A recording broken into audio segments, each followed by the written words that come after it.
नुसार आपण प्रशिक्षण वर्ग आयोजित केलेला आहे. हा प्रशिक्षण वर्ग पहिली बॅच 23/4/2026 ते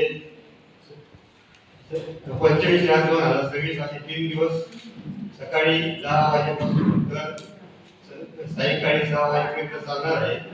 मध्ये लंच ब्रेक राहील, नाश्ता झालेला आहे, लंच ब्रेक राहील, टी राहील, असे वेळोवेळी दिवस हे शिक्षण चालणार आहे. या ठिकाणी ट्रेनर्स खास मास्टर ट्रेनर्स यांच्याकडून ट्रेनिंग घेऊन आलेले आहेत. ते आपल्याला ज्या ज्या अडचणी असतील ते वेळोवेळी सोडवण्याचा प्रयत्न करते. तुम्हाला ज्या काही अडचणी असतील ते आपण लगेच सोडून घेण्याचा प्रयत्न करा. आणि हे जनगणनेचा कार्यक्रम जो आहे तो 2 टप्प्यात चालणार आहे. पहिला टप्पा आपला 16 जूनपर्यंत आहे. आणि आपले घर यादी आणि घरगणना या संदर्भात प्रशिक्षण होणार आहे. त्याच्यामुळे सर्वांनी आणि पूर्ण डिजिटल जनगणना होणार आहे. त्याच्यामुळे बारकाईने ज्या काही गोष्टी आहेत त्या आपण प्रशिक्षणात घ्याव्या अशी मी आपल्याला विनंती करतो. आणि पुन्हा आपल्या सगळ्यांचे या ठिकाणी आभार मानतो उपस्थित झाले. मी जे आपले प्रशिक्षक आहेत त्यांना विनंती करतो की त्यांनी प्रशिक्षण चालू करावं. ट्रेनर मगर सर मी आणि माझे जोडीदार आहेत गोपाल बाग आणि निदेशकांनी शासकीय तांत्रिक विद्यालय येऊन आहे. 3 दिवसाचा आपला जो प्रोग्राम आहे त्याचं शेड्यूल आपल्या समोर आम्ही ठेवलेलं दाखवलेलं होतं. सकाळी 9:30 पासून आपला स्टार्ट करणार काही सायंकाळी 6 वाजेपर्यंत आपल्याला तो प्रोग्राम करायचा. 3 दिवसामध्ये जे अपेक्षित आपल्याला या संदर्भातली जी कामं आहेत, ज्या काही अडचणी आहेत त्या आपण याच्यातून सॉल्व्ह करू. सर्वप्रथम हे जे जनगणनेचं काम करणार आहे आपण त्याच्यासाठी आपल्याला सरांनी आता आमच्याजवळ एक प्रतिज्ञा घेण्यासाठी एक कागद दिलेला आहे.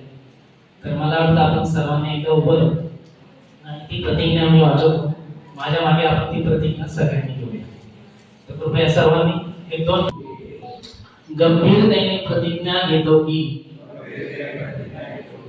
मी जनगणना 2027 साठी प्रगणन पर्यवेक्षक म्हणून माझी कर्तव्ये अत्यंत प्रामाणिकपणे, सचोटी आणि समर्पणाने पार पाडेन.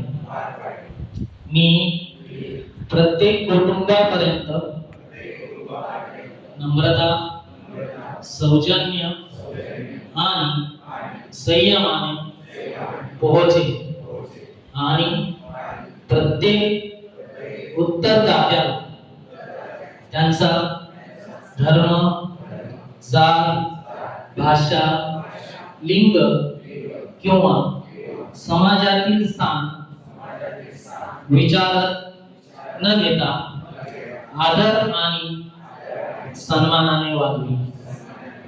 मी कोणताही पूर्वग्रह गृहीतक किंवा फेरफार न करता प्रत्येक प्रश्न सत्यतेने विचारेन आणि प्रत्येक उत्तर अचूकपणे नोंदवी.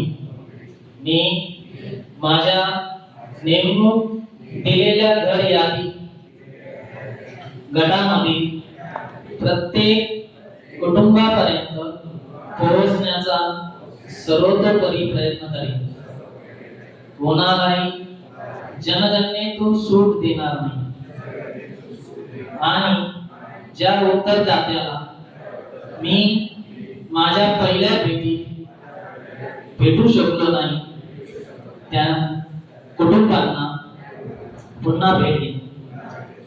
मला दिलेल्या सर्व माहितीची मी पूर्ण गोपनीयता पाळीन आणि ती कोणत्याही व्यक्तीला उघड करणार नाही किंवा जनगणने व्यतिरिक्त इतर कोणत्याही कारणासाठी वापरणार. मी ही जबाबदारी अभिमानाने आणि स्वेच्छेच्या भावनेने स्वीकारतो. या जाणीवेसह की मी संकलित केलेली माहिती माझ्या कोट्यावधी देशबांधवांच्या हितासाठी असलेल्या धोरणांना आणि कल्याणकारी कार्यक्रमांना आकार देईल. जय हिंद.